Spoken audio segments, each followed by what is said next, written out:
সেদিন সবাই মিলে ছোট বোনের শ্বশুরবাড়িতে চলে গেলাম। আর সারাদিন আমাদের কেমন কাটলো সবকিছু নিয়ে থাকছি এই ভিডিওতে। অবশ্যই সবাই স্কিপ না করে ফুল ভিডিওটা দেখা ট্রাই করবেন। হ্যালো এভরিওয়ান, আসসালামু আলাইকুম। This is Meherunnesa Mithila. Welcome to my channel and Facebook page Mehak design. সকাল সকাল আমরা রেডি টেডি হয়ে এসে পড়েছি। দেন হচ্ছে সবাই মিলে একসাথে বের হয়ে যাই। নদীটা পার হয়ে একটা রিক্সা নিয়ে নিলাম। আর দেখেন দুইটা পিচ্চি আমার কোলে যুদ্ধ করে বসে আছে, মানে দুইজন আমার কোলে বসবে।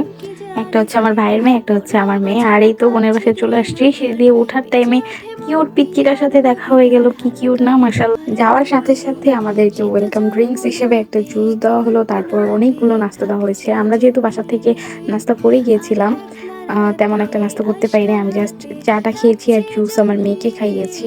তারপর আমরা সবাই মিলে ছাদে চলে আসলাম। আর ছাদে দেখেন কত সুন্দর ভিউ, মাশাআল্লাহ। চারোদিকে শুধু কবুতর আর কবুতর। আমি সব কিছু ক্যাপচার করে নিচ্ছিলাম আপনাদের সাথে শেয়ার করার জন্য। আর দেখেন কি সুন্দর, মাশাআল্লাহ, গোলাপ ফুল। আর এইটা কি ফুল আমি জানি না, এটা আমার কাজিনকে দিয়ে দিলাম। তারপর নিচে চলে আসছি। আমার মেয়ে তো এখানে এসে মহা খুশি। এইখানে আসার পর ও একটা বান্ধবী পেয়েছে, প্লাস ওর খালামনির খরগোশগুলো পেয়েছে, যাদের সাথে ও খেলাধুলা করতে পারবে। আর ছোটবেলা থেকে ও হচ্ছে পশু পাখি, মাশাআল্লাহ, অত একটা ভয় পায় না। দেখেন খাঁচার ভিতরে হাত দিয়ে ওদেরকে আদর করছে। আর আমি একটু ভিডিও করে নিচ্ছিলাম। আর আমার বোন যা যা খেতে চেয়েছে সবকিছু এখানে রান্না করে নিয়ে আসছে মামি।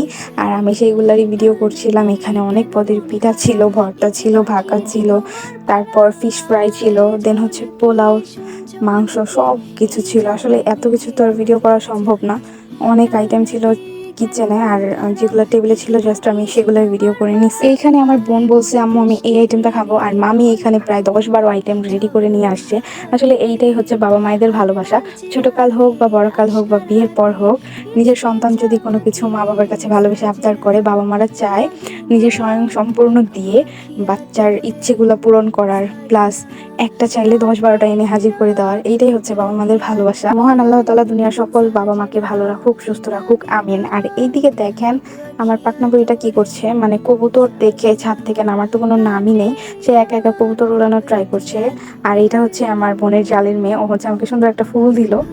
আর এই তো আমি আশেপাশের ভিডিও করে নিচ্ছিলাম। দুপুর টাইমে যখন কবুতরগুলোকে খাবার দেওয়া হচ্ছিল, ওরা সেই টাইমে ছাদে যায়।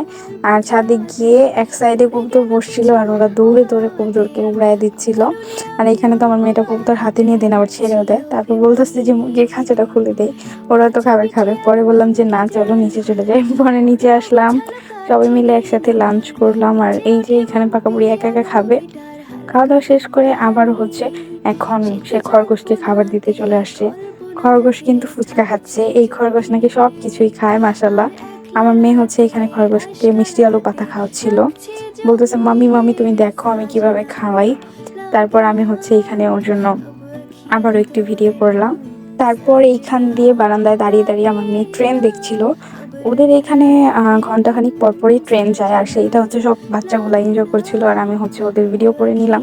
দেন বিকেল টাইমে আমরা সবাই মিলে আবার ছাদে উঠে যাই। এই যে এখানে আমার মেয়েটা তো কবুতরকে প্রায় ধরেই ফেলতেছিল। তারপর আমি একটু উপরে উঠে যাই আর 4-5টা ভিডিও করে নিই। ওদের বাসাটা মেইনলি হচ্ছে দয়াগঞ্জ রেল লাইনের একবার সাথেই। আর আমার কাছে ওদের বাসাটা অনেক বেশি ভালো লেগেছে। আর এই তো আমাকে দেখে আমার মেয়েও এখানে ওঠার জন্য পাগল হয়ে গেছে। তারপর বললাম নিচে নেমে যাও, ও হচ্ছে এখানে একা একা নামবে। যাই হোক, এখন হচ্ছে 3জন মিলে আবারও হচ্ছে কবুতর ধরতে যায়। আর আমার ভাইয়ের মেয়েটা তো অনেক বেশি ভয় পায়। আর এই যে দেখেন কতগুলো কবুতর উড়ছে উপরে, এগুলো দেখে ওরা অনেক খুশি হচ্ছিল, মাশাল্লাহ। তারপরে এই যে ভাইয়া এখানে হচ্ছে কবুতরকে আদার দেওয়ার জন্য খাবার নিচ্ছিল। আমার মেয়ে বলতেছিল যে আমি দিব আমি দিব, ওকে পিছনে টেনেই আনা যাচ্ছিল না। ও জাস্ট হচ্ছে কবুতরের একবারে সাইডে গিয়ে দাঁড়িয়েছিল। ও হচ্ছে একবারে ক্লোজলি দেখতে চায় যে কবুতর কিভাবে খায় বা কি করে। দেন হচ্ছে ভাইয়া বললো যে তুমি এখানে দাও কবুতরকে খাবার। তারপর ও নিজে নিজে বেড়ে দিল খাবার। তারপরে এই যে এখানে হচ্ছে সাদা গোলাপ দেখতে পারলাম। দেন হচ্ছে আমরা ছাদ থেকে নিচে নেমে যাই। তারপর মাগরিব আজানের পর আমরা নাস্তা পানি করে দেন হচ্ছে বাসার উদ্দেশ্যে রওনা দিই। তো আজকের ব্লগটি কেমন লাগলো সবাই অবশ্যই কমেন্টসে জানাবেন। সবাই ভালো থাকবেন, সুস্থ থাকবেন, আল্লাহ হাফেজ।